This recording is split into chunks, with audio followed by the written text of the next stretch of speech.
Welcome to Statistical Reasoning. In this video, I'll give you an overview of our course and I'll show you how to navigate our course's website. Note that this video is a generic course orientation and your instructor may have customized your D2L course to be slightly different. Math 162 Statistical Reasoning is an introduction to statistics. After you complete this course, you will understand how basic statistics are calculated and applied. This course is offered in various formats, including online asynchronous, hybrid, web conference via Zoom, and in person. You will be expected to do all or a lot of your learning on your own, but help is available. If you are struggling, you are encouraged to reach out to your instructor for help in navigating the course and in understanding the course content. Other resources include the Virtual Tutoring Center and the In-Person Tutoring Center.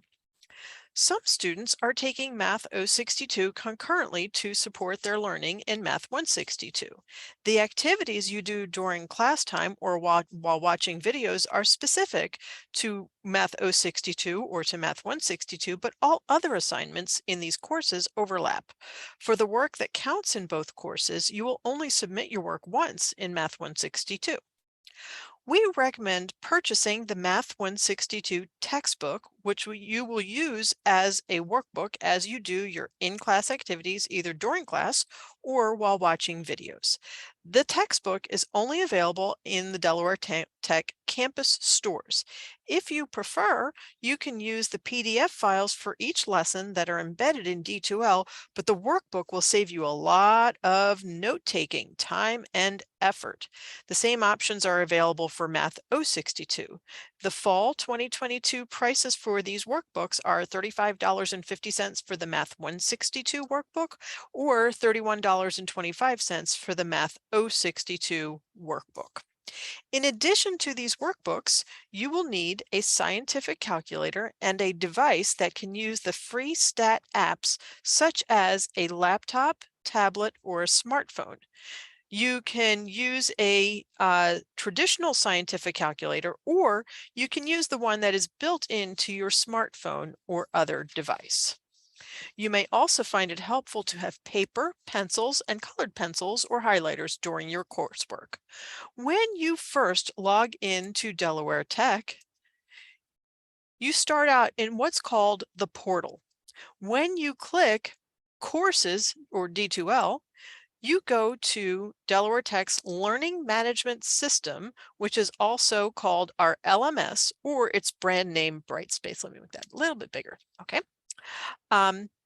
When you click on your Math 162 course, you will land on the announcements page.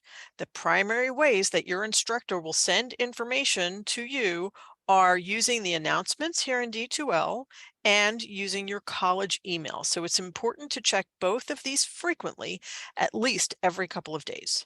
Some instructors may use text messaging, so please do give your instructor your cell phone number or download the Remind app if they request it.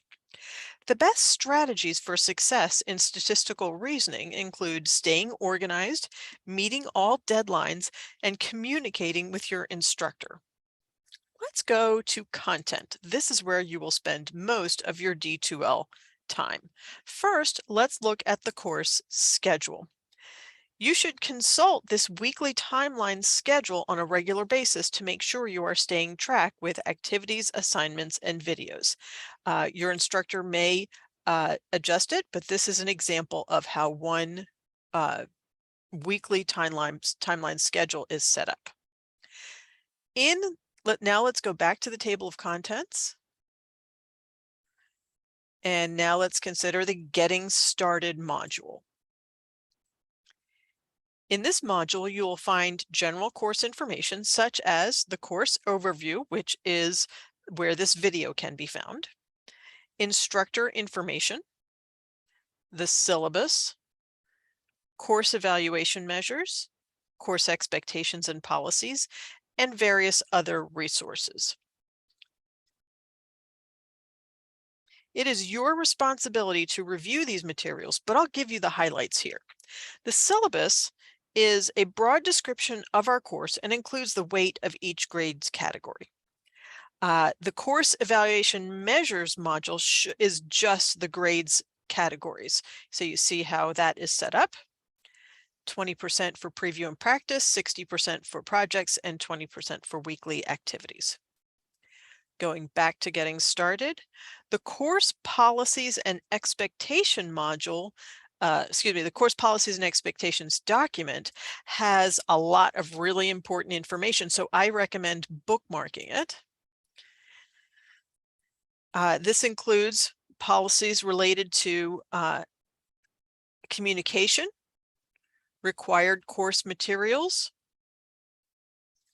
late work policies, how quickly you can expect your instructor to give you feedback and grades, expectations about attendance,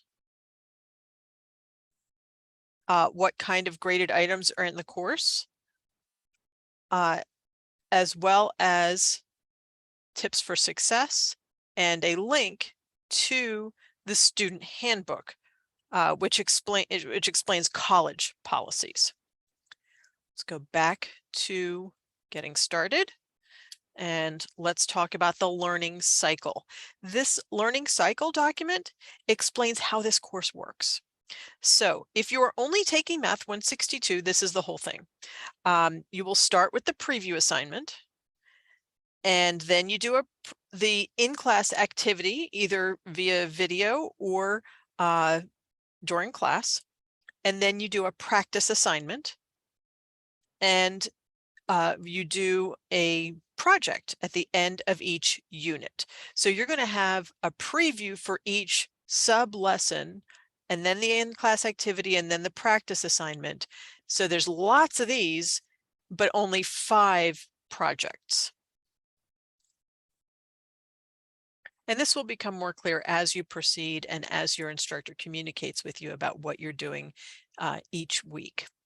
So getting back to the Getting Started folder, let's look at the Student Resources folder. So the way you would get to it from the side here is if we just click on that Student Resources, now we're just looking at this folder. So the first item there is a link to the stat apps that you're going to use. And then there's another folder inside here that is demonstrations of each of the videos, each of the apps that you're going to use throughout the course to do the heavy lifting for the stats. So that's what's there. Okay, then there's information about supports that are available through the college. Support if you need help with D2L itself. How to scan PDF files. This is a link to an external tutoring tool. And then this folder here, these are resources that are provided from our publisher. And one highlight here is the Writing Principles page, which can help you how to approach writing assignments in this course. You can expect to do a lot of writing in this course, more than you would expect in a typical math course. So I encourage you to noodle around in the Getting Started module and the student resources inside there. Notice that when I click here, there's more stuff in here. It's not just that folder inside. So use the breadcrumb trail on the side as well as up top. Find your way around. If you have any trouble navigating the course, contact your instructor. Okay, let's take a quick look at Unit 1 just to see what it looks like. And you see that there are 4 lessons in Unit 1, and each unit starts with an overview. So that overview explains what is covered in lessons 1 through 4. And then going back to that Unit 1 there, looking at the overview again. Okay, and each lesson, each numbered lesson starts with an overview again, explaining what is covered in each sub-lesson of Lesson 1. And except for sub-lessons 1A, 1B, and 1E, each sub-lesson that we're going to cover has a preview, an in-class activity, and a practice. So let's look at Lesson 1 again, and look at one that has everything. So let's look at 1D. And you can see that in 1D, there's a preview, there's an in-class activity, there's a video lecture for your reference, and the practice. So preview you're going to do before coming to class. In-class activity you're doing during class or while watching the video if you are taking the course in the asynchronous format, but you're not going to use this. You're going to use the Edpuzzle. And the practice is what you do afterwards. And the reason why you need to do the Edpuzzle is because there's questions embedded in there. And if you're doing the asynchronous format, meaning your class doesn't meet, it's all strictly online, then that's probably going to be the way your instructor is going to do your weekly activities. So you should definitely read the announcements and other materials that are provided by your instructor to find out if the Edpuzzles count in your weekly activities grade, and also to make sure you're on top of deadlines and other requirements of the course. So to summarize the grading for this course, there are 3 types of graded assignments. So let me go ahead and go back to the getting started and the course evaluation measures, just to remind you of the 3 different types of graded assignments. So we've got the weekly activities, we've got the preview and practice assignments, and we've got the projects. The weekly activities, which are worth 20% of your grade, that is your instructor has the flexibility to design whatever that's going to be. So you really need to pay attention to what your instructor has put into your course about that. They may have chosen Edpuzzles, discussion boards, exit tickets. There's lots of different ways that they can use those weekly activities to assess your continued active learning in the course. The preview and practice assignments, those are embedded in D2L, and you will complete the preview assignments before each in-class activity. You'll complete practice assignments after each in-class activity. Most of the questions in the previews and the practices are automatically graded and give you immediate feedback. For some of them, you are required to write a short response, which will automatically give you credit, but your instructor may look at it later and adjust the grade if your response is something other than meaningful.